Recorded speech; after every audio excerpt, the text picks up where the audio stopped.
Actress Millie Bobby Brown was on the Drew Barrymore show the other day. She did not wear makeup and she had an acne patch on. Are we in an era of authenticity? I'm Doc Z, Com PhD, and here's something I was just talking about to my graduate school classes.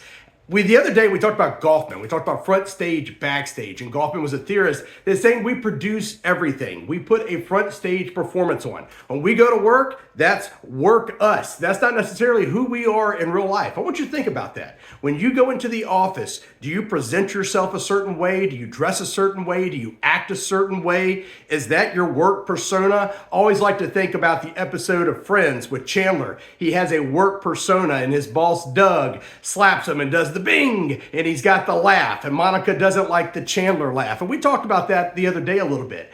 Are we in an era to where we're seeing the personas going away? Are we in an era to where the celebrities are starting to bring out authenticity?